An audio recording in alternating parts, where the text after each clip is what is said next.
What's up, 444? We are back with the DFS MVP podcast for week 11. I'm Neil Orfield. I'm here with Davis Maddock and Pat Carrain. As usual, we're going to go game by game through the week 11 main slate on DraftKings and FanDuel. There is one game on FanDuel that's not available on DraftKings, and it's a fun one. It is the Bengals and Chargers game. But again, we're going to be going game by game through this. Davis, I'll start with you. How are you doing today? How was your Thursday night football experience? Thursday night football experience, terrible. As bad as it gets, couldn't get worse. Same. Saquon Barkley goes from having a total bust of a game, my best ball advance rates.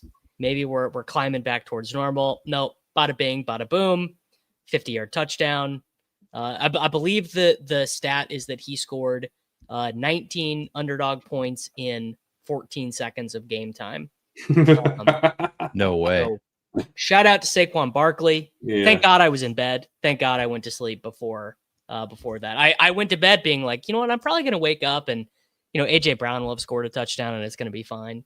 But my main slate in week 10 was good. I was basically a Christian McCaffrey receiving touchdown away from a shipper. So, yeah. Nice. Damn.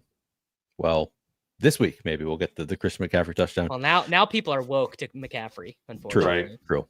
Right. Pat, how was your Thursday night football experience? How are you doing today? Same as Davis's, and in addition, we also had a shipcast where we actually had Barkley's yards, but he cleared that and then kept going, kept clearing and it. that you normally need at least three things to happen. Only one thing happened last night, named Saquon Barkley, so it wasn't a great night for us. But yeah, this slate's kind of fun. I think we can look forward to fun things. That's a funny comment from Chad Candles. Minhat in honor of his typical cashes. Yeah, same. It's not been a fun year with all the min cashes, and I, of course, I'm on the same page as both of you. Was pretty excited for Saquon having just kind of a mid game going into that. I think fourth quarter. I think it was all in the fourth quarter. I don't know. Get this, dude. Last week, Neil, I played Saquon in cash instead of Kamara. I got fancy, and he got 8 points. Did he really have that bad of a game? So yeah, we were on our way. And then so he saved the 35 ball for Thursday night, where in no way. You know what? This is true though. Barkley, Zach Ertz. I have 50% of Zach Ertz in the big board. So you know what? I'll take it. I'll take 18 points or something like that. So shout out to him. I have no Ertz and a lot of AJ Brown, Jalen Hurts. So none of that was redeemable for me. It was just the worst possible outcome. Also, I was winning I was losing about $100 at the time of the first Barkley touchdown, part because I was doing well with the flash drafts. Like I was like crushing the I think it was third quarter, maybe fourth quarter flash draft, whatever. And then it just tanked. I went from like total like winning 650 down to like $30. It was just like lost all of my money immediately on that Barkley touchdown. And then he continued just ramming it down my throat. So that was not a fun one for me with the Barkley thing. But enough time on Thursday Night Football because this one's going to be kind of condensed. We've got about an hour and 15 minutes to get through all the games. So we're going to be pretty efficient on the show today. I have posted my tournament article into the 444 YouTube chat. It's on the 444 main page. If you want to follow along as we go game by game, I'm going to go in the order of my article. And I'll start now. So we are starting with first game is Los Angeles Rams at New England Patriots. The Rams have an applied team total of 24. That is ninth best out of 28 teams on the week. The Patriots have an applied team total of 19.5. That is 23rd out of 28 teams on the week. Pat, I'm going to start with you first because the Patriots are kind of your team, at least as far as fantasy goes this year. In my mind, the Patriots are your team. So I'll let you start. Who do you like in the Patriots-Rams game? I rooted against Tom Brady his entire career. Rooted against the Patriots. I've never been a Patriots guy, but yes, I like Drake May. I get the 3 games in red zone, sound on red zone, unless the Patriots are driving, then I go over and I actually listen to it. So I'm actually rooting for the Patriots offense this year. It feels weird. But honestly, the Rams side of this is what gets me excited this week. It's nice that the Patriots have like a normal implied team total, like a normal team. That's helpful for the game. But Puka Nacua was the cover boy of the walkthrough this week. I really like this setup for Stafford. I noted in the walkthrough that he has done a really good job Stafford has of avoiding pressure. He only has a 31% pressure rate. PFF charts who has been responsible for the pressure, and he's got a 1% allowed pressure rate himself. So he's doing a really good job of not preventing pressure. But he's doing that in spite of an offensive line that ranks 30th in pass block grade. And I was looking at what happens when Stafford's actually kept clean. That's when we're seeing him attack the deep middle of the field, the splash zone, where we see a ton of yak for wide receivers. A lot of his splash zone targets have been on kept clean dropback. 76% of his targets there this year have been from a clean pocket, 68% last year.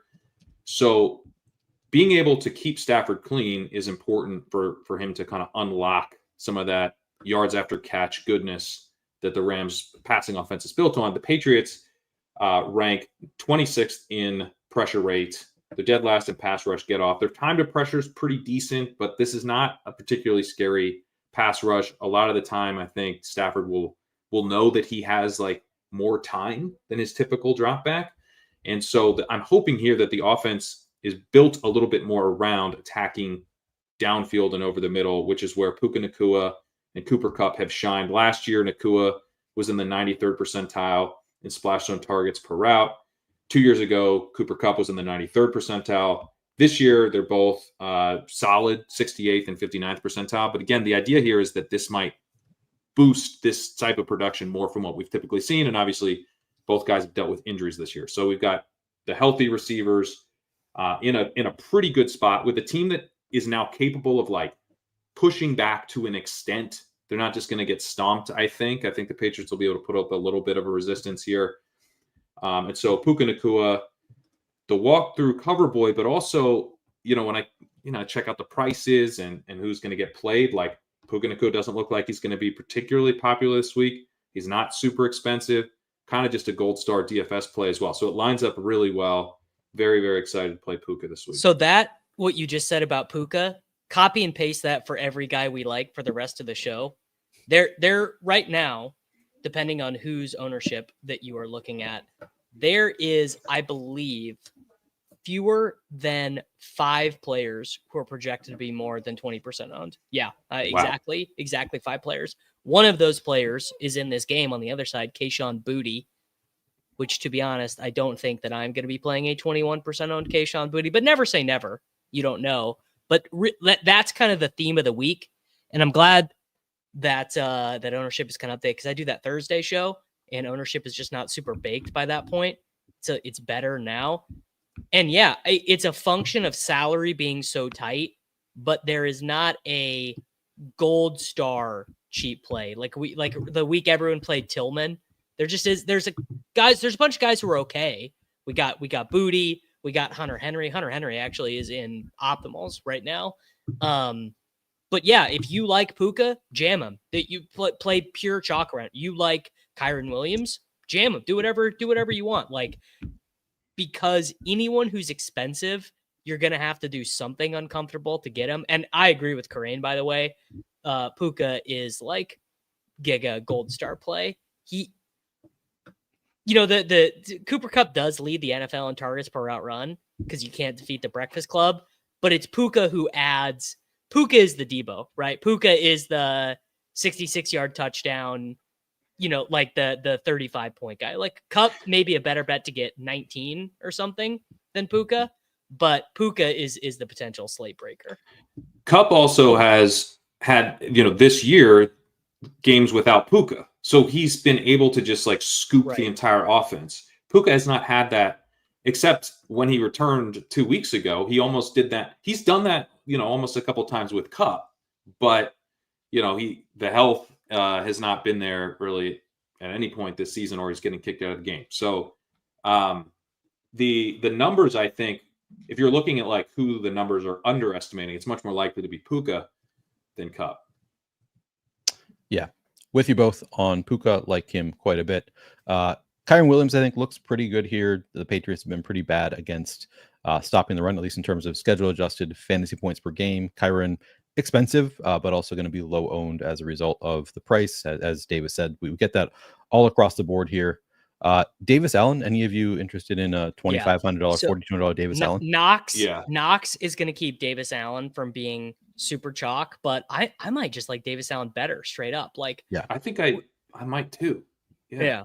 We know who Dawson Knox is. He's a 4 for 40 ass guy. Appropriate.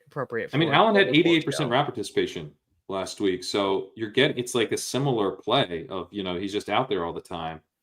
And I think as part of a stack, like just making it a double stack, if you're going to do like a Stafford Puka stack, or you could potentially play both of them without Stafford, but Stafford's cheap enough. He's 5,800. I think he's very playable. Like Puka, Allen, and Stafford.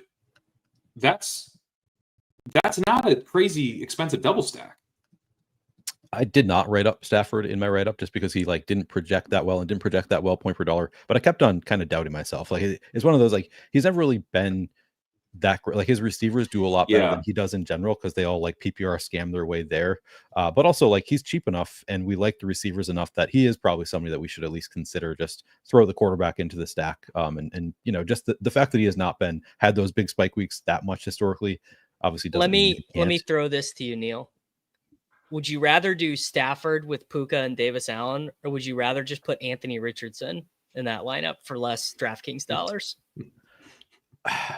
That I would rather honestly do Stafford. If I have both of them, I think I would rather. You're a broken man, Neil. I am. You're a broken man. Yeah, I'm no. There was a right answer to that question. There was a right answer to that. I knew what Davis was getting at. To be clear, I knew exactly what Davis was getting at. But I just think if I have both, two pass catching options from the Rams, I don't know. Right. I also, it's a good question. It's a fair question for sure. The other, Kyren Williams steals a lot of the touchdowns. Stafford's like one of these guys you see Kupp have a huge game, you see Nakua have a huge game, and Stafford's still not always the answer, So I'm not gonna force Stafford stacks in part because I do like Kyren. I tweeted out some nuggets over on Blue Sky from the walkthrough, and I got a question about Kyren. Was he in a good spot, or is it just the receiver? No, he's in a good spot. If the offense is rolling, Kyren, his whole deal is that he just vacuums up all the value of the backfields and puts it into one slot in your lineup. But they use him around the red zone, right? That's a very consistent feature of the offense. So I think Kyren is also a pretty strong play at 7,900, and would be a reason to be skeptical. I think of Stafford having a spike. Drake May, by the way, is in play at 5,600. I don't think I want to do the booty chalk. The Henry play is a little bit more interesting. I probably don't get to Demario Douglas, but I think he's kind of set up decently here. Yeah. I think Booty is probably a cash game lock for me. I wrote him up as a cash game lock. I sort of doubted it just because the role isn't that strong, but strong enough. I think 3,500 on DraftKings, 17 targets on 85.5% route participation over the past 3 weeks. And I think last week was best for all of it.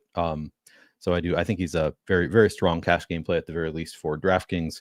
You can play him in tournaments. He's, probably the best projected point per dollar value play on the slate at least. But yeah, getting a little bit chalky. I do want to just ask one question because I think this is a good one. And I know we're going to be efficient. We'll have to skip through some games pretty quickly later on. But Brett says, won't Gonzalez be shadowing Puka? Is that a concern for either of you, the Christian Gonzalez? That's not really how the Rams do stuff. They move and chop and change. It's they might try. The Patriots might want him to, but McVay doesn't really let that. He's not Zach Taylor, They're using motion at an insanely high rate. I was looking at some of the next gen stuff. I'm pretty sure they lead the NFL in motion by a decent amount. So yeah, I'm not super concerned with one-on-one matchups. Okay. So I think I already went over all my plays. I had as targets Kyren Williams, Puka Nacua, Davis Allen, and then Cooper Kupp as an MME play. On the Patriots, I had Kayshon Boutte as a target. His ownership has come up significantly since I wrote him as a target. I still think he's a pretty strong play. And then MME plays Drake May. Ramondre Stevenson looks okay, just strong enough workload. Kind of we've seen Antonio Gibson kind of fall by the wayside. So I think Stevenson looks okay, and then Hunter Henry, as you said, 51 targets in 10 games, looks pretty strong. Let's move on. Las Vegas Raiders at Miami Dolphins. The Raiders have an implied team total of 18.75. That is 24th out of 28 on the week. The Dolphins have an implied team total of 25.75. That's tied for the fourth best on the week. Davis, I'll throw it to you. Who do you like, if anybody, in the Raiders Dolphins game? Super mega giga gold star play on Devin A. Chain. If I only got to play one guy, I'd play him over McCaffrey. I'd play him over Kamara. I'd play him over Brees. Whoever. He, like, if he's 28% owned, he should be 35% owned. If he's 35, like, I don't care. And then very similar to the Puka point that Pat made. I mean, 4% owned Tyreek Hill, like maybe not even. And then Jacoby Myers, he's the classic, like, shows up really good in median projections, but I just can't get that excited about him. I mean, he's a very good cash game play, and maybe I'll play him a little bit, but like, I don't. He's Jacoby Myers. I also think Minshew gets benched in this game, so like I do too, man. I do too. Yeah. Once the name Desmond Ridder has been thrown out into the ether, you can't unthrow it out. Right. Because you know how bad Desmond Ridder is, and you're still saying it. So that it's not great. It's not great. True. It's not great. So Pat, do you like, I mean, those are the two that I had as targets, Devin Achane, Tyreek Hill. I wrote up Jonnu Smith as an MMU play. 25 targets in 5 games with Tua has looked pretty good with Tua, and in recent weeks in particular, Jonnu has looked pretty good. Jacoby Myers, I 36 targets on 90.9% route participation in games without Devontae Adams. That's 9 targets per game without Devontae Adams. And then Brock Bowers, I think, is just kind of always in play. Pat, did you have any other additions to the list or thoughts on those players? I love the Achane call. I noted that Tua is really like Mike McDaniel saw what happened when Tua is not his quarterback, and he does not want to go back to that. He has Tua, and Tua's always kind of had a fast time to throw. This isn't like totally new, but he's at 2.44 seconds this year, which is the fastest in the league. 2.5 or faster is like a quick throw generally. Like that's how that's charted. And so that means like he's averaging a quick throw on his average dropback, which is kind of nuts. It's helpful, if you're trying to get the ball out quickly, to incorporate the running back. And we're seeing the Achane since Tua's return has 6.7 targets per game, 6.3 receptions per game. He's averaging 33 receiving yards, which I feel like honestly kind of understates what he could be doing through the air. He scored twice through the air. And Tua's got the lowest pressure rate in the league as well this year. So this like quick passing game is working, I think, to achieve what McDaniel's looking to do, which is not have Tua take hits. Obviously, Tyreek can be a part of that quick passing game. So I do think that's an interesting shout out for sure. And then I guess I would say that while I do think Minshew gets benched in this game, he's actually been worse under pressure than Ridder has, or Ridder was last year, I should say. And that was like Ridder's weakness. So the issue here, like the Raiders are just going to have bad quarterback play. But I don't actually know that if Minshew gets benched, it gets like all that much worse. So, if you were considering Raiders, I don't know if I'd let Minshew's benching scare you that much, but I'm probably not. Like Bowers is like semi-interesting, but I don't know that I'm going to be able to fit him. Jonnu's, I just note on Jonnu, his route participation was down last week, and they played a lot more of Hill and Smythe at tight end. That could continue this week if they kind of just build the game plan around the backfield and they're running a lot. John is more, of a guy they're bringing in for passing down stuff, I think. So that would be my only concern with John. It's a good note for sure. That's a good note. Anything else from either of you? No. Okay. Moving on to Green Bay Packers at Chicago Bears. Kind of an ugly one here. Packers have an implied team total of 23. That's tied for the 12th best on the week. Bears implied team total of 17.5. That is tied for the 25th best on the week. This might be the first game I've ever written up where I didn't recommend a single player. I don't like anybody here. I'll go back to Pat. Is there anybody that you are wanting to play from the Bears-Packers game? Jacobs a little bit, I think he's an okay play. Packers have been conservative all season. You don't really want to pass on the Bears. Bears are a difficult rushing matchup, but I think we'll probably get decent amount of rushing volume. I don't expect Caleb Williams to necessarily play that much better. Like he's been so bad recently that just, variance would probably be in his favor to bounce back. a bit, but I just cannot get over that Thomas Brown, Bryce Young's offensive coordinator last year, is now Caleb Williams' offensive coordinator. That is insane. In terms of vibes, like if you just had to rate that on a scale of vibes, this is like Native American burial ground, cemetery vibes. Yeah. It's Davis, what it reminds me of is when we realized that it was destined for Freddie Kitchens to replace Jason Garrett once he got fired in 2021. We knew it. We knew it was going to happen. I'm mad that we didn't spend more time figuring out that this would be destined to happen. It would have saved a lot of best ball teams for both of us if we'd figured it out. Yeah, you can't have those back. I'll give you one play from this game.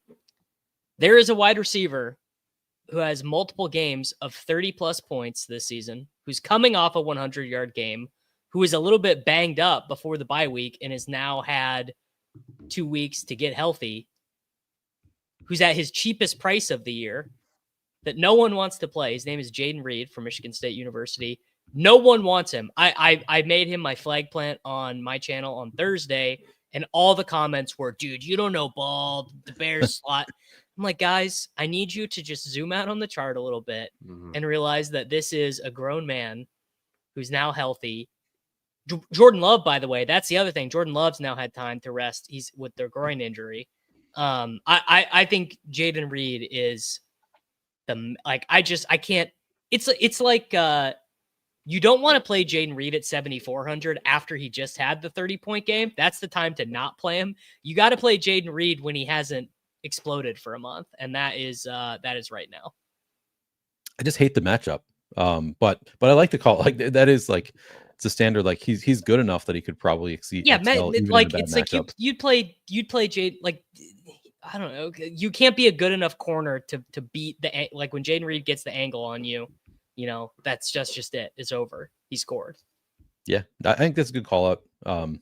Obviously. So the Bears rank only 23rd in preventing explosive pass plays. So they're first in EPL per dropback, but they have allowed some big plays. They're only 28th in protecting the splash zone. That's actually not where Jaden Reed has feasted. That's been more kind of the Wicks and Christian Watson have been the two guys that have done well there. Even Romeo Doubs has seen more targets there. But, that could be related to his health. And also Jaden Reed can just, take it to the house yards after catch. So the matchup is bad, but I don't think it's like devastatingly bad. Yeah, no, I think it's a good name to throw out there. At least FK Coolers agrees that Josh Jacobs is a good play too. I don't know. He seems fine to me. Like I didn't write him up because the way I say it's like he could get to like 20 fantasy points and be pretty good. But we have so many other like stronger running back plays on the slate that just in the context of the slate, I didn't write it up. But yeah, I think he's a totally fine, serviceable play. Yeah, that's how I feel. Anything else from this game? Mm-mm. All right, let's move on. Jacksonville Jaguars at Detroit Lions. The Jaguars have an applied team total of 16.5. That is the worst of all 28 teams on the week. The Lions have an applied team total of 30. That is the best of all 30 teams on the slate. So, wonder how this one's going to go. Yeah. Pretty widespread on this one. Davis, what are you doing with the Jaguars Lions game? All right, I started out being like, forget about it. Every guy's going to get one touchdown. No one's going to be optimal. Khalif Raymond's going to score. Tim Patrick is the one, not Josh Reynolds. They got traded for each other. Patrick's on. Yeah.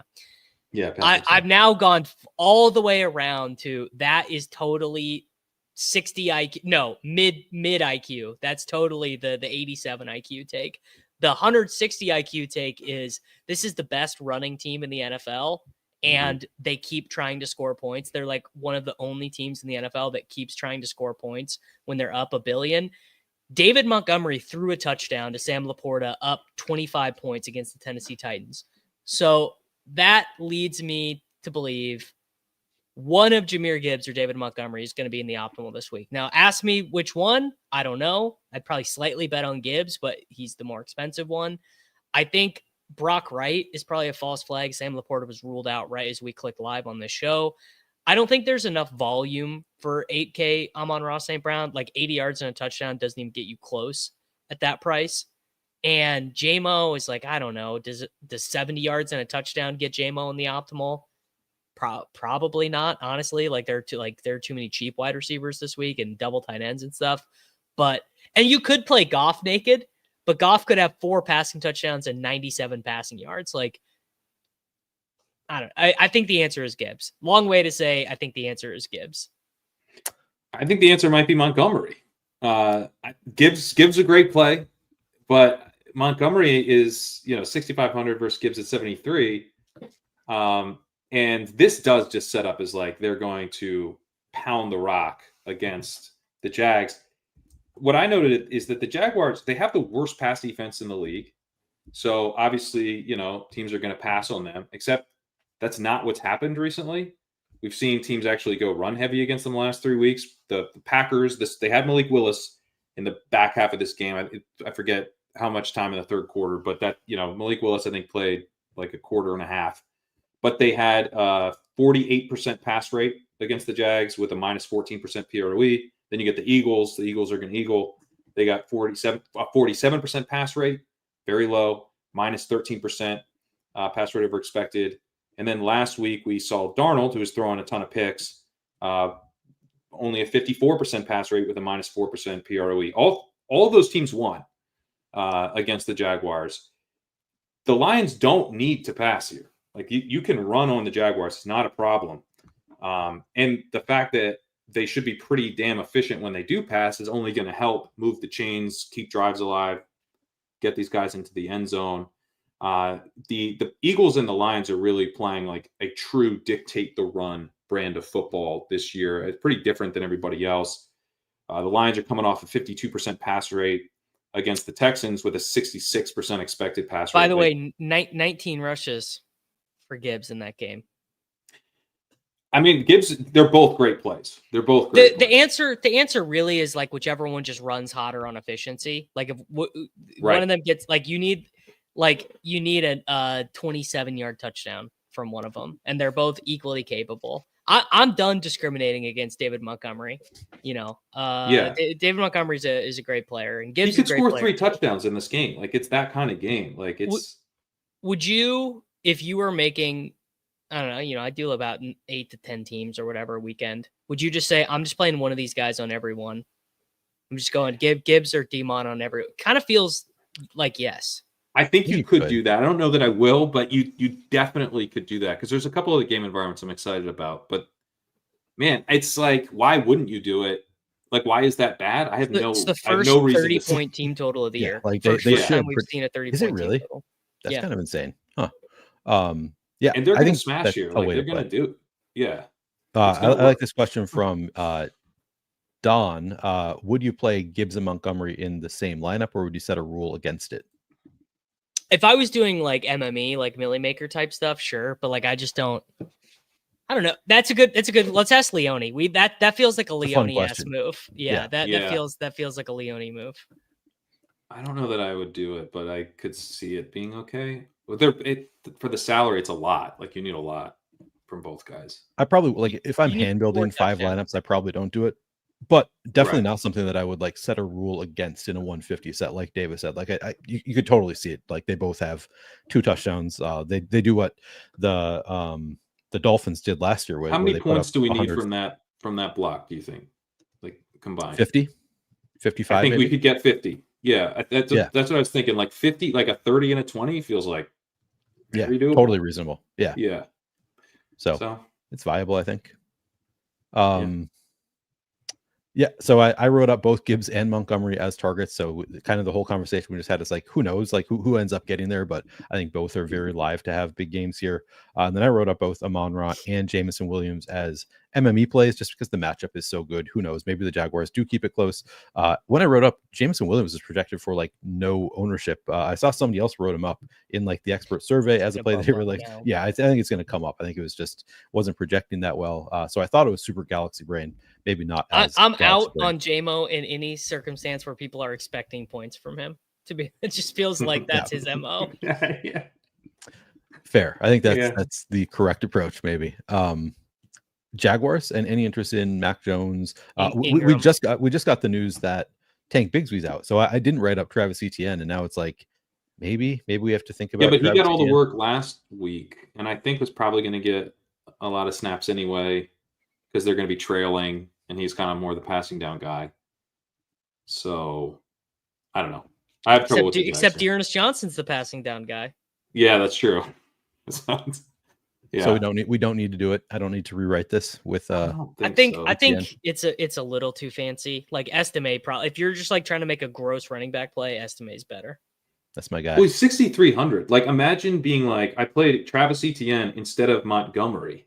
Yeah. For $200 more. Like, I'm not going to do that. Right. Yeah. That sounds right to me. It sounds like you don't want to. No. Ingram, we're all on the same page. Ingram is playable. Is Mac Jones? Like I wrote him up, but I was like, this is really gross. I don't know that he's just so cheap. He's 4,900. I thought we don't have anybody else sub 5,000, and theoretically like should throw it 50 times to try to keep up with the Lions. So I was like sort of borderline playable, but I don't know if I'll actually play it. I don't see myself doing it, but I guess if I found a Mac Jones lineup that was like accomplishing a lot of what I'm trying to accomplish, the way I'd go, okay, the Lions are a pass funnel. They're not a pass funnel because it's so easy to pass on, but like teams know the Lions are going to come put up points, and the Jaguars like have to know. They have to know that the Lions are going to run all over them and move the ball efficiently through the air. You have to pass against them. They weren't nearly as run heavy last week as I thought they might be. Jones was playing terribly against a really good Vikings defense. And they still they were tilted to the run, but they weren't like aggressively trying to hide him. So I do think they will probably pass the ball and pretend like they're trying to win in this game. So we'll get pass attempts, I think. Yep. Anything else from this game? Lions defense. That's a good call out. Yeah. Cleveland Browns at New Orleans Saints. Browns have an implied team total of 21.5. That's 19th out of 28 teams on the week. The Saints have an implied team total of 23. That is tied for 12th out of 28 teams on the week. I believe it is Pat now. Pat, who, if anybody, do you like from the Browns Saints game? I think the Kamara chalk makes a lot of sense. He's just, in a spot where there's a lot of different ways he can get there. Teams generally run on the Browns, avoid the pass rush. The Saints have been super run heavy with Carr this year. They've been like way more run heavy with Carr than they were with Rattler and stuff. That's just, I think a big part of the offense they've designed around him. Obviously, Kamara gets a lot of the stuff in the receiving game as well. Leads all running backs with a 24% target share and a 30% targets per out run.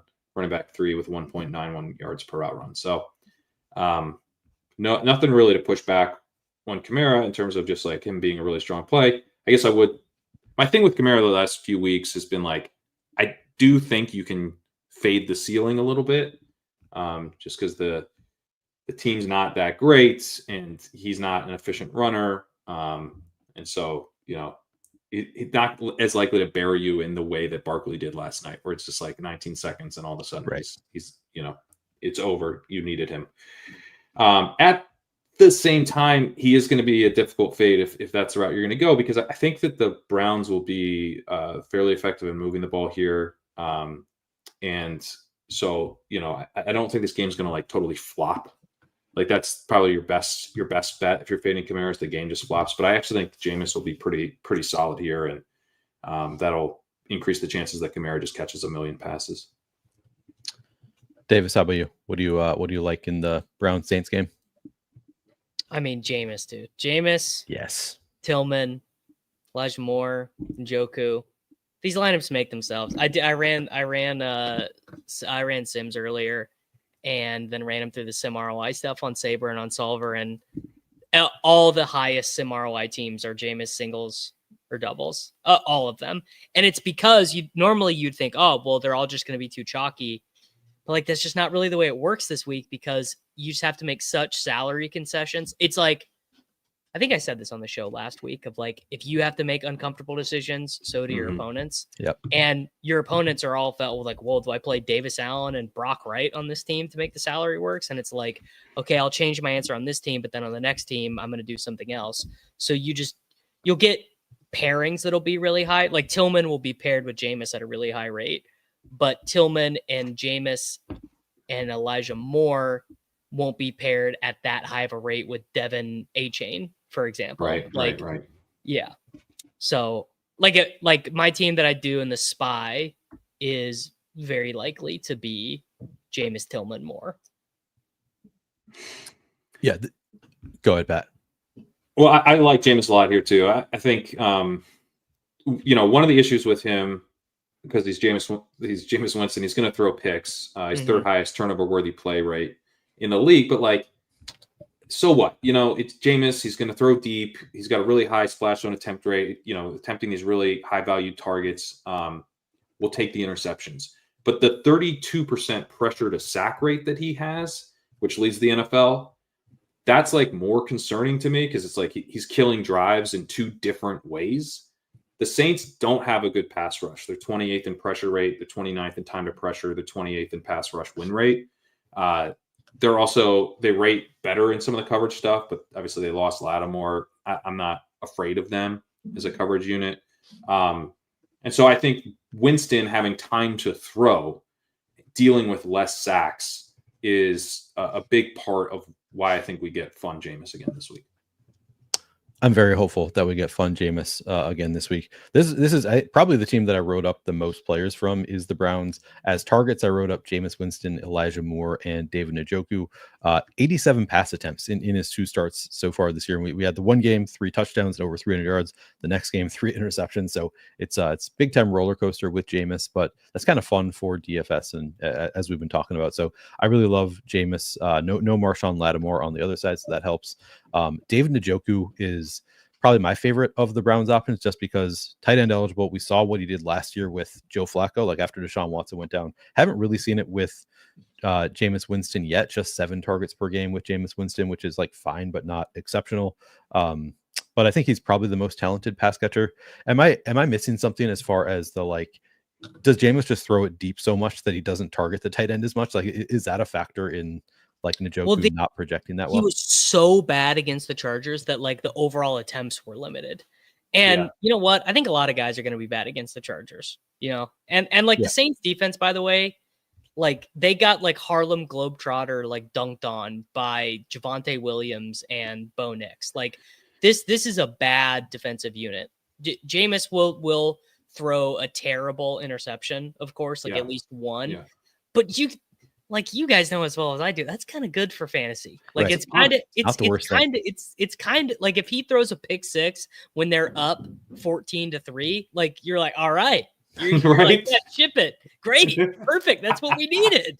Like Joe Flacco threw a pick 6 against the Bills, and I had a bunch of Flacco Downs Mitchell stuff. And I was like, that was great. Perfect. That's what we want. Now the third interception, you're like, okay, Joe, so the third interception you don't want. But like 1 or 2 is like kind of okay. Yeah. Also, like, Jameis has an 8% deep pass rate, which is not high. He's attacking the deep middle of the field at a high rate, but he's not like, he's got a pretty deep average depth of completion at 8.4. That's actually quite deep. He's got a fairly deep 8 out of 9.6. So he's attacking downfield a lot, but it's not like just deep bombs.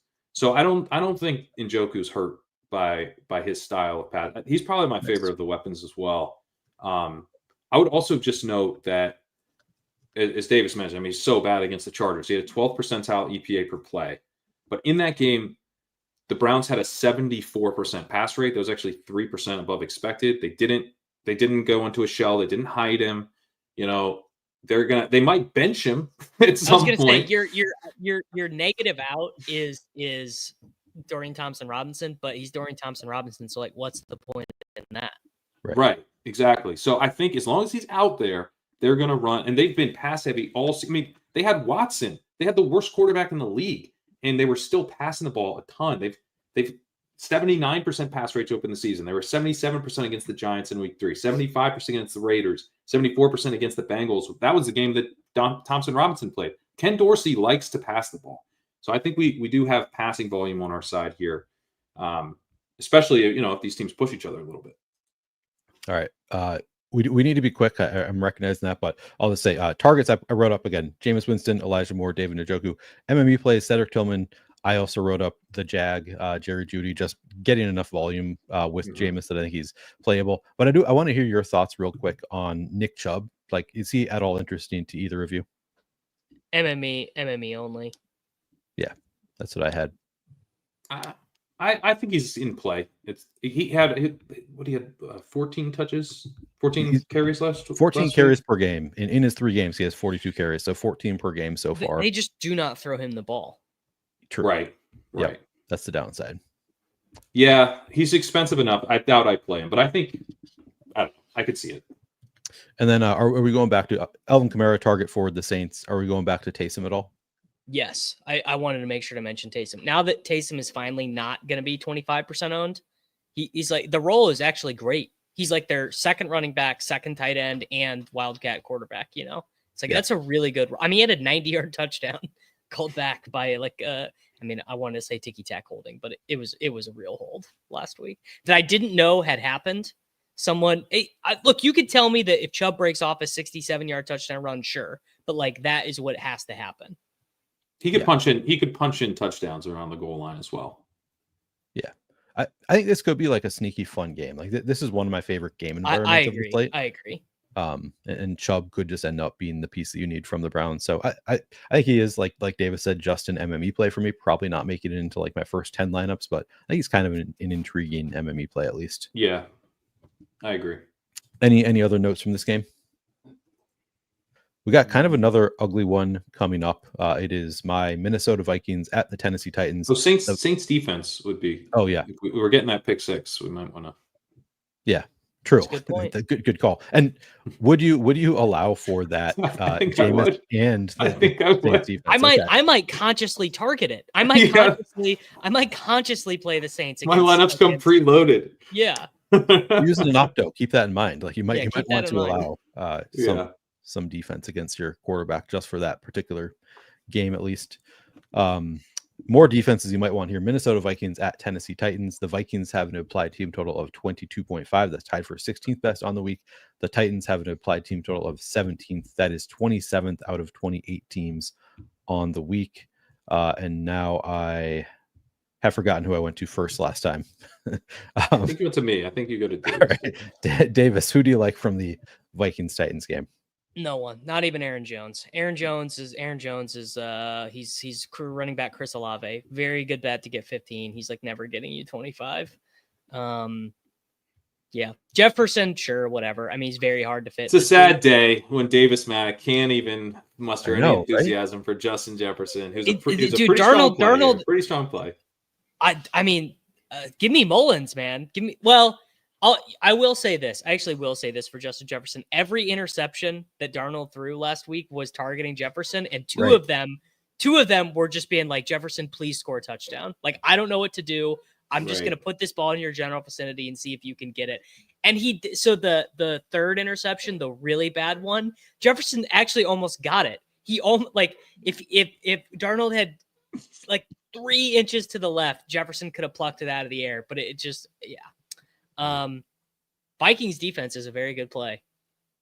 There you go. Titans defense is pretty good too. I think both are strong. Like Titans are the cash game defense. $2,300 against Darnold. Yeah.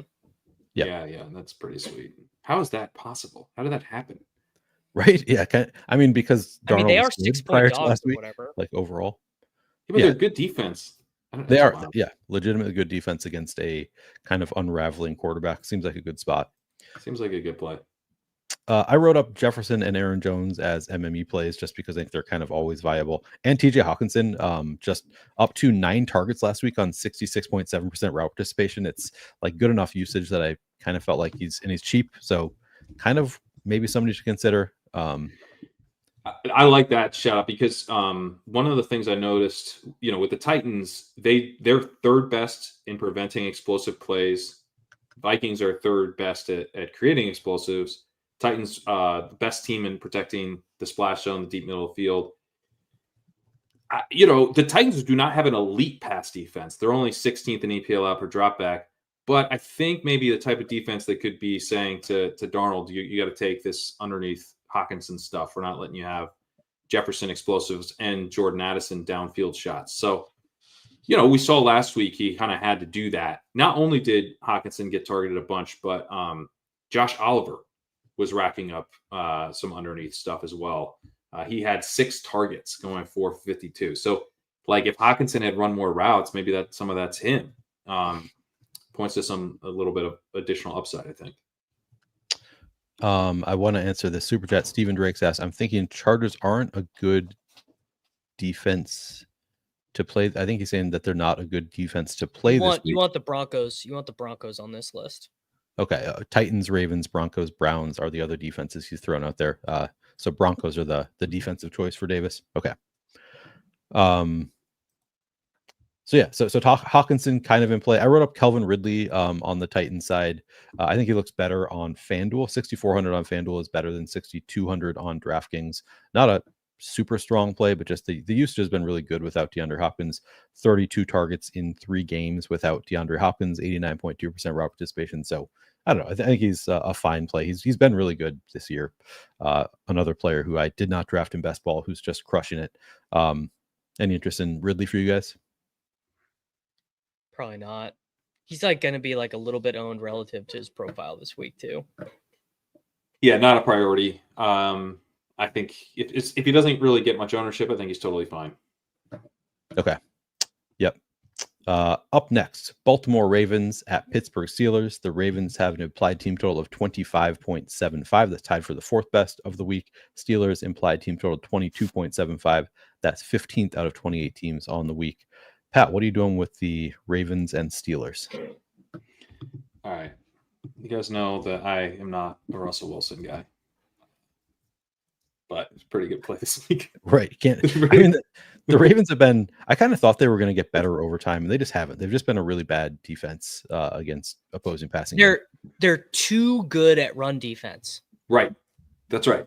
They're second in EPA per rush allowed. They're first in rushing success rate allowed. They lead PFF's run defense grades, I should say. But then you've got they're allowing explosive passing plays at the highest rate in the league. They're 30th in EPA allowed per drop back. They're really terrible pass defense, and you have the Ravens offense attached to this defense. So they're pushing the opponents. Even if they're not throwing a ton on the opponents, they have a very effective running game, too effective for my best ball bags with Derrick Henry. And so you're getting points put up against you. You have to throw. This is really a test of kind of who Arthur Smith is, because they have this season a 62% pass rate. It's the highest pass rate they've had all year. Their second highest is only 56%. Their highest pass rate with Russ is only 53%. They were at 47% last week. Like, Arthur Smith is being very kind of classic Arthur Smith. The Ravens, though, their opponents are averaging a 70% pass rate against them. The lowest they've seen all season is the Chiefs in week 1 at 61%. Since then, it's been 66% is the lowest pass rate they've seen. They're coming off an 80% pass rate against from the Bengals.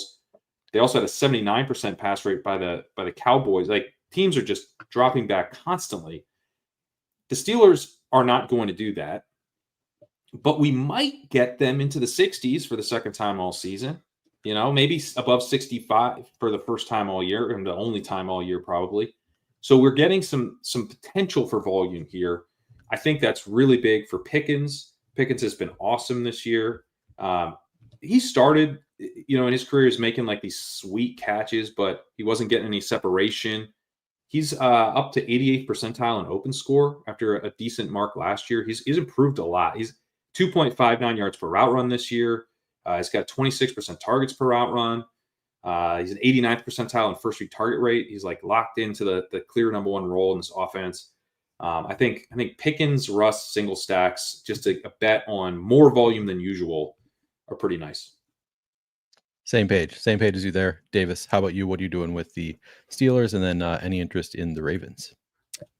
Yeah, I mean, it just feels like a week where Lamar is going to be like legitimately 2% owned or something. Like Lamar 2%, Flowers 4%.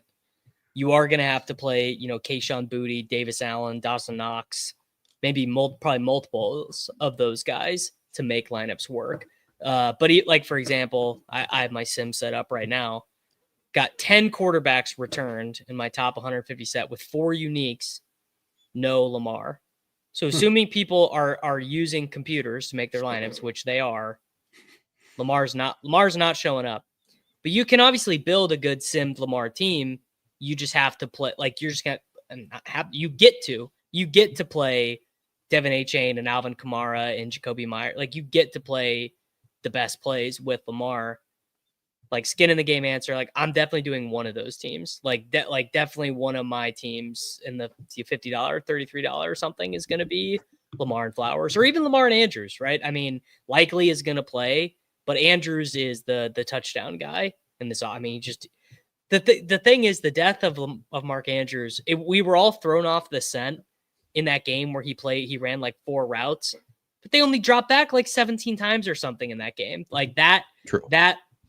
The anchoring bias of how bad he started the year has kind of hidden the fact that he's like basically Mark Andrews. I believe he's top 10 in ESPN Open Score now, which, like, has its own issues, but I think Mark Andrews is fine.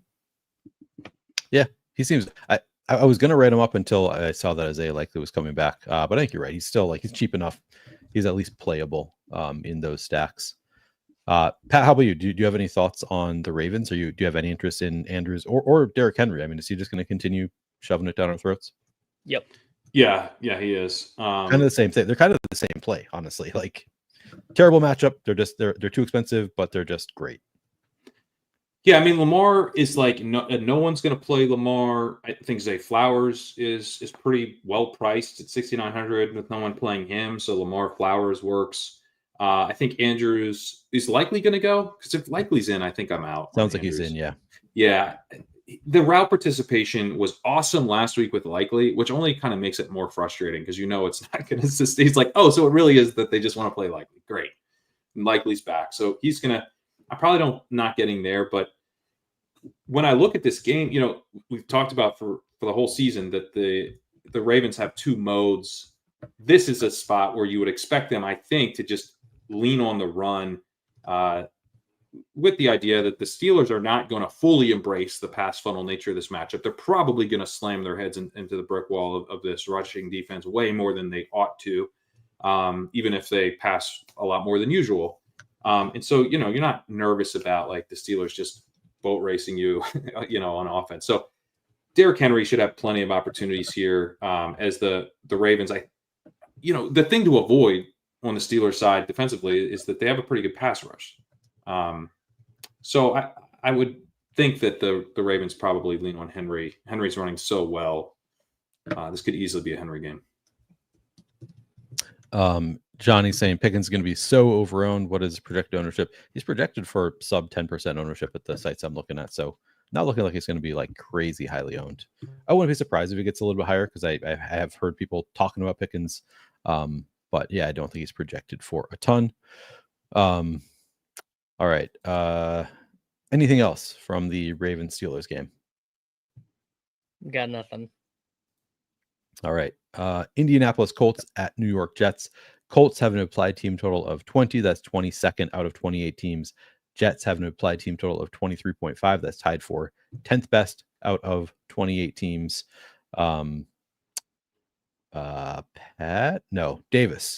Davis, what are you doing with the Jets Colts game? Hey, I mean, Jets super chalk last week, better spot this week, better defensive matchup.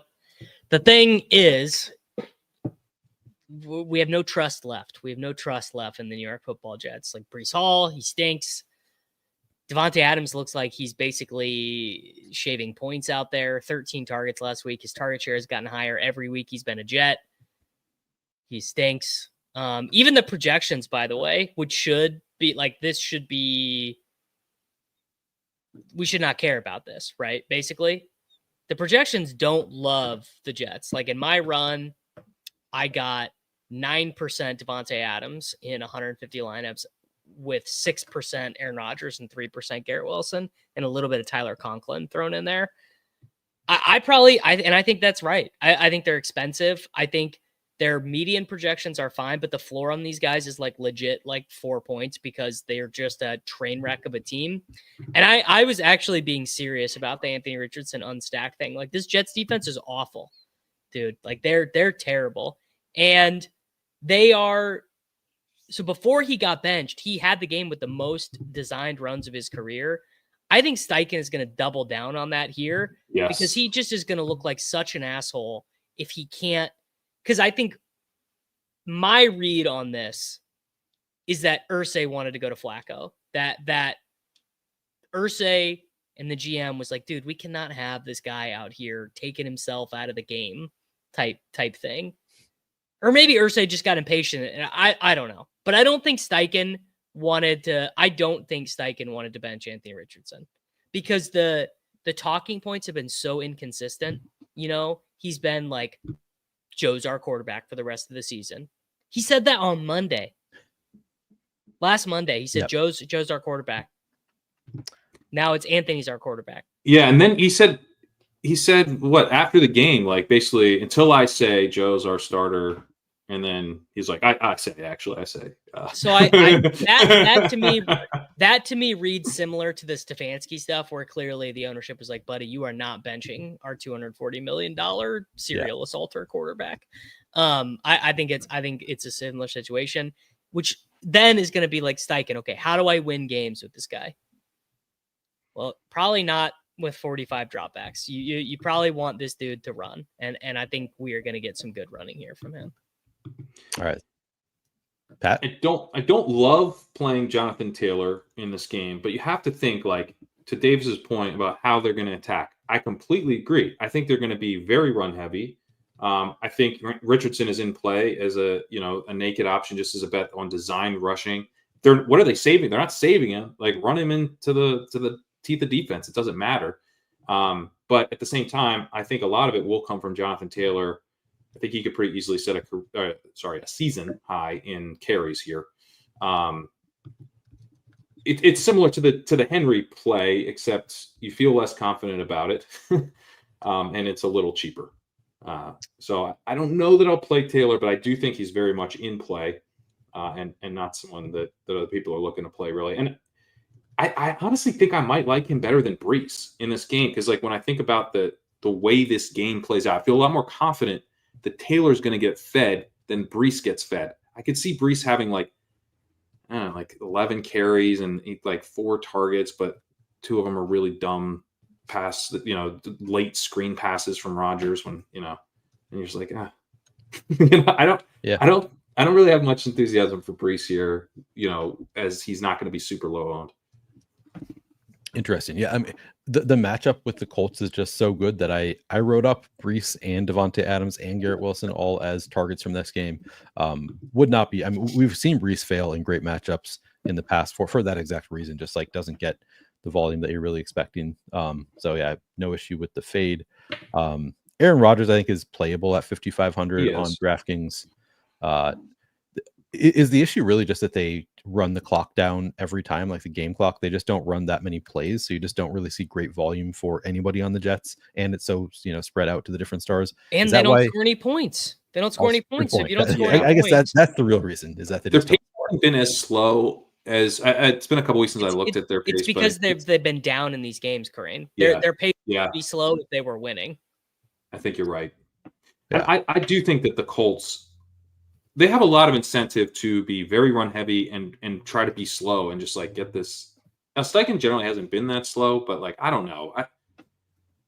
He's in a bad spot. Like, this is not, he does not want, I actually kind of read it differently, Davis. Like, I don't think he wants Richardson playing for him. I think Flacco showed them something, kind of proved that the offense could function, and it was really Richardson's fault that it wasn't functioning.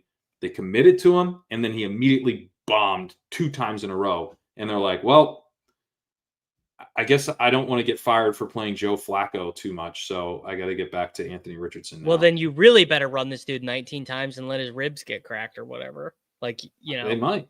Yeah. Good point. But it's going to suck volume out. I think the Colts are going to suck volume out of this game.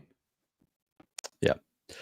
We have 4 more games to get through in 20 minutes, and we got to do the outros and stuff. So we'll try and go quickly here. But the next one is kind of an important one also. So maybe this is the one that we'll spend a good 5 minutes on. Seattle Seahawks at San Francisco 49ers. The Seahawks have an implied team total of 21. That is the tie for 20th best on the week. 49ers implied team total 27.5. That is second best on the entire week. Pat, what do you like from the Seahawks 49ers game? I like Purdy a lot. I like Debo a lot. I think that basically like figuring out which pieces we're playing here is going to be like potentially the key to the week. I like Juwan Jennings even with ownership at 5,300 in this game. And McCaffrey, even as a very chalky play is a good play. Purdy's playing really, really well this season. The Seahawks do not have a good defense in terms of stopping the ball on the ground or through the air. You also have a Seahawks offense that has been aggressive, willing to pass. They have Metcalf back. I think, this game just really sets up as a game where these two teams could push each other.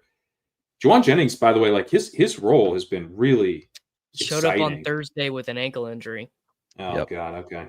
I don't love that. I got another thing that is going to ruin this game. What? This is so weird. The Seattle Seahawks center just retired. What? I didn't hear that. He just today. He retired today. Huh. Interesting. I don't know what's going on, and they said it was like a personal matter, which is like, I don't know, that's crazy. Whoa. Losing a center is a big deal. Like, you look historically at teams that lose their starting center, it's a problem. Now, I'm playing Purdy, I'm playing Debo, I'm playing Kittle, I'm playing McCaffrey, probably even playing Rizzy Pearsall. Maybe I'll even play Jennings. I don't know. Like, Purdy doubles are Purdy doubles, Jameis doubles are like my 2 favorite things of the week. I was pretty amped on Geno Metcalf, and maybe I still will be. I mean, Geno threw 52 times in this game when it was played before. So there's really no substitute for volume. Jennings is off the injury report, by the way. Okay. So all right. There we go. So yeah.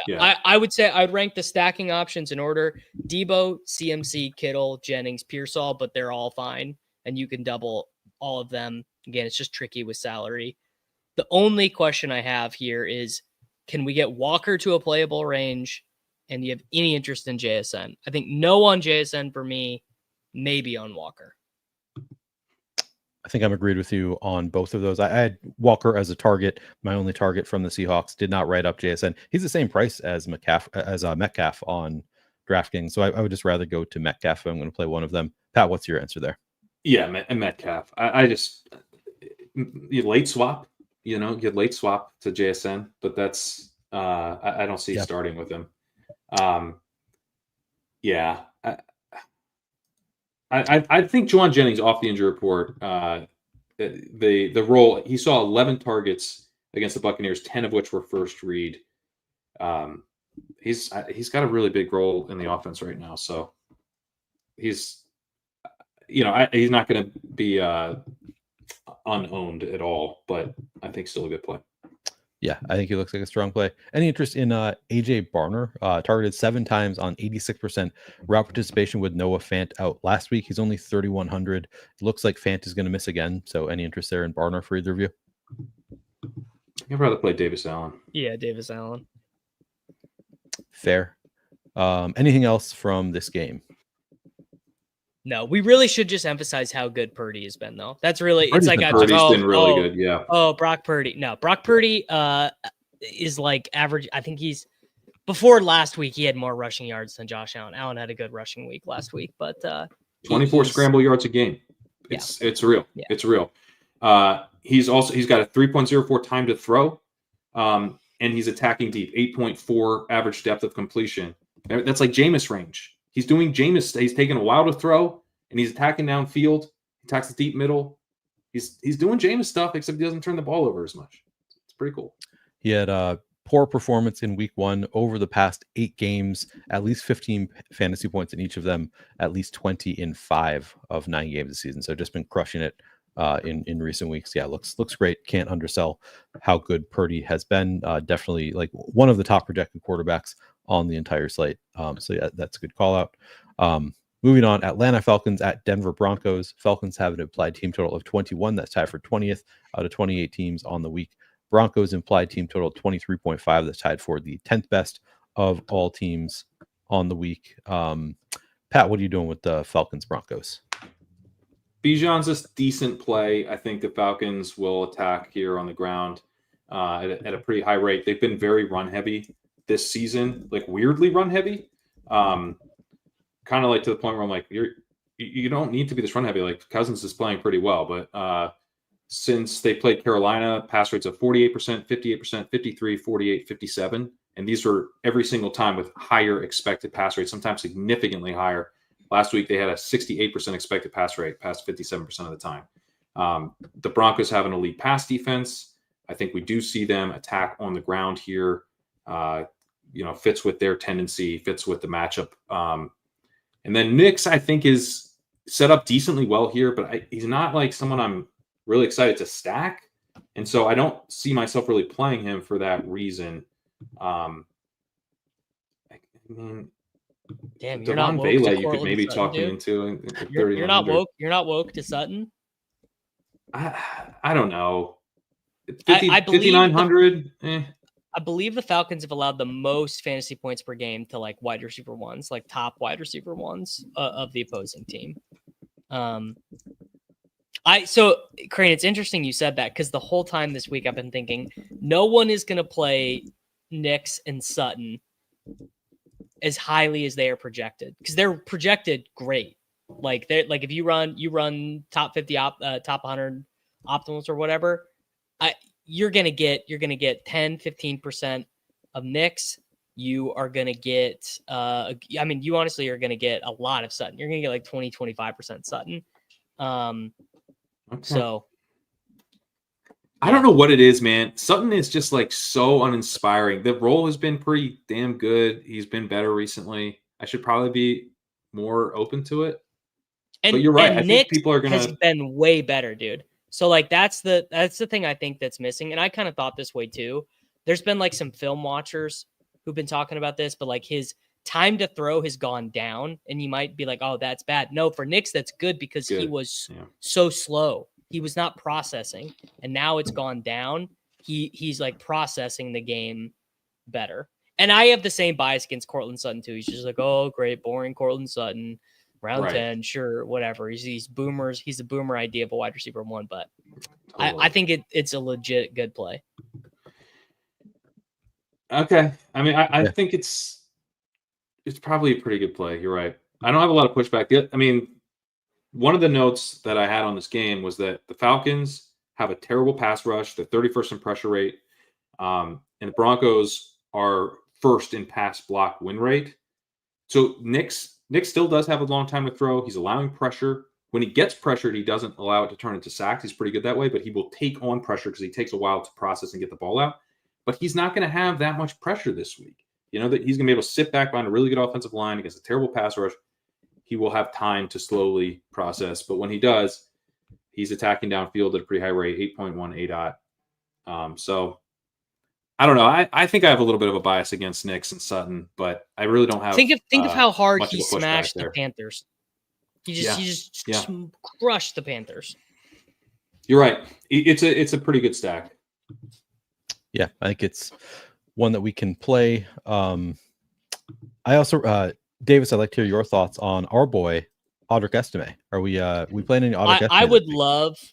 So like Estime, this is where I'm at. I would love if he just 22 points, just like scores twice. Like my best ball bags are floating. Might even get to a 10% advance rate. He is like the prototypical worst possible play on DraftKings. He like gets no target. He is not registered to target this season. He might not even be the starter. Like Sean Payton might just change his mind. Right. He might get 18 rushes and get no touches inside the 10-yard line. Marvin Mims is getting carries. Marvin Mims got a carry as a halfback before Javonte Williams did. So I get it.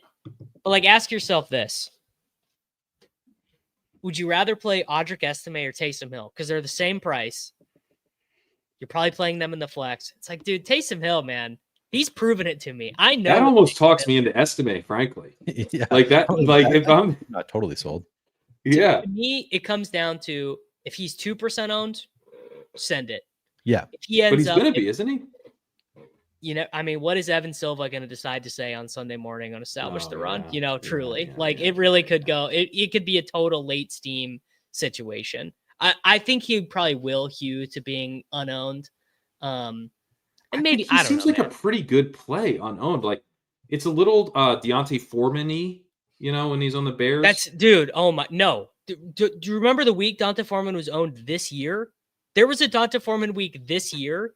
And he got benched immediately. I think Dave's making this up. No, I swear. No, it was week 3, and he got benched immediately. Well, I mean, last year the memory I had was that there were, I think, 2 Deontay Foreman weeks, and one of them was the week as he actually did well, and then one was we played it as chalk, and it was terrible.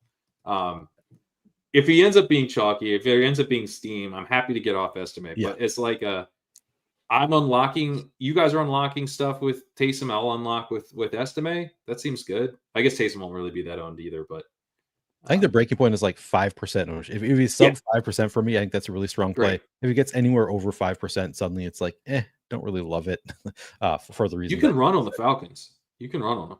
Yeah. All right. I think that is it for this game. We got just 2 games left, so one more on DraftKings and then just the FanDuel game here. Davis, your Chiefs are playing the Bills. The Chiefs have an implied team total of 22, 18th best out of 28 teams. Bills implied team total of 24.5, tied for the 7th best. 2 really strong defenses meet 2 really strong offenses. Where does it come out for you, Davis? Do you like anybody in this game? Hunt is fine. Super leverage play. Like Hunt's going to be less owned than Estime, you know. Knox is obviously great. I think both the quarterbacks are terrible plays. I think that Kelsey is a good play. Knox is a good play. Kelsey actually is super sneaky. Like because everyone's playing the cheap tight ends. It's actually not that dissimilar to last week where he was like kind of in optimal lineup constructions, but no one played him. Everyone played, you know, or something. Yeah. My brain is already fried from last week, but yeah, Kelsey, I mean, that could be like he could be the gold star play. Yeah, he could. Yeah, be. like why? How's Travis Kelsey not getting 18 here? Like he definitely is. He is. Yeah. Anybody else? We go into any Kareem Hunt, DeAndre Hopkins? I do want to say this. Khalil Shakir is like the prototypical, like the median projection captures too accurately what he is. You know, like the median projection of 14 points is so accurate. It's too accurate. It's too accurate. It's just we don't want it that accurate. Yeah. Right. That's not enough points, but it's exactly right. It's a little get. Because like he can't get 30. You know what I mean? Yeah. I don't think Dawson Knox is that good of a play. 3,500. I mean, it's fine. He's 32. I had it as 35. You're probably I don't know. I think he's 35. I wrote it up as 35, but Oh, you're right. It is. So you have to ask yourself, Dawson Knox or Hunter Henry? I think Hunter Henry. I think that's Hunter fair. Henry's way better than Dawson. I think it could be the classic. You know how people do this in DFS where it's like the thing happened. It's not just a play because the numbers say it's a play. It's like, oh, there's a thing that happened, so then I need to react to that news item by playing Dawson Knox. There's not a news item that makes Hunter Henry a play. Yeah. If Dalton Kincaid had been hurt 3 weeks ago, like I'm pretty sure Dawson Knox at the same price would be like, oh yeah, it's fine, we could play him. But it's like we're expecting incredibly him to, accurate. Yeah. You know, like he's Dawson Knox, guys. Knox. Anytime Dawson Knox is out there, we're like, God, I hope he catches a touchdown because otherwise we're screwed. Like so this was my instinct also, Pat. I also saw it and was like, but Dawson Knox has been the starter before and he was this price and we didn't want to play him. So like, why are we so excited? But then I see like the projections are so high on Dawson Knox that I kind of felt obligated. Not when I'm through with them. All right. You adjust the projections so I can get away from playing any Dawson Knox and not considering him. I don't think he's terrible, but like if he's going to be chalky at all, I just don't. it's easy enough, like to just get away from. There's some tight end chalk that, you know, I think is, but like, again, Davis Allen, like, isn't Davis Allen 2,500? He is. Yeah. I'm saving $1,000. Like, why aren't we rushing to play Davis Allen for $1,000 of savings? Like, that's a lot. I really don't get it. I please play Dawson Knox. He's a great play, and it's even much better play than Davis Allen. Don't play him. All right, we got to be out of here in 4 minutes, so we'll rush through the final FanDuel game and our favorite plays. I'll just say, like, this game to me is sort of interesting from the perspective of maybe it goes different than we expect, and like both these offenses are just so good that the Bengals are going to win this game. Bengals are going to win this game outright. Oh, I was still talking about the Chiefs Bills game. But no, that's not happening. This game is going to be shoot out. Okay. This game Bengals would probably win that game too. Yeah, this game is going to be somehow 18-10.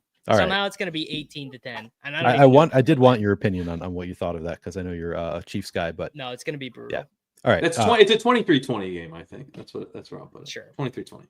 The FanDuel game, Bengals implied team total 23, that's tied for the 12th best on the week. Chargers implied team total 24.5, that's tied for 7th best on the week. This one should be full of fantasy goodness. Davis, you kind of already started laying out your thoughts on the game, so just Cliff's notes. Yeah, if you have no PMR left and the Sunday night game is starting on FanDuel, you can go ahead and go to bed early, buddy, because you're dead. It's a good one. It's a fun game. Herbert and Ladd, Herbert and Disley, Herbert, Ladd, and Disley, Burrow and Chase, Burrow, Chase, Higgins, Burrow, any combination. Chase Brown has missed one snap. 68. No, he's missed 6 snaps in the last 2 games. And one of those snaps he wasn't on the field, his backup fumbled. So I think his role is pretty gosh darn safe. And what makes his role even better is he's awesome in the passing game. Like awesome. Like he's probably been better at that at running, and he's a great runner. I would probably lock the button on if I was doing 10 lineups on FanDuel, I'd probably just play Chase Brown on all of them. It looks great. 6,800 is way too cheap. Pat, go ahead. I'm just imagining the guy in first place with no PMR left on FanDuel, just going, well, there's always next week.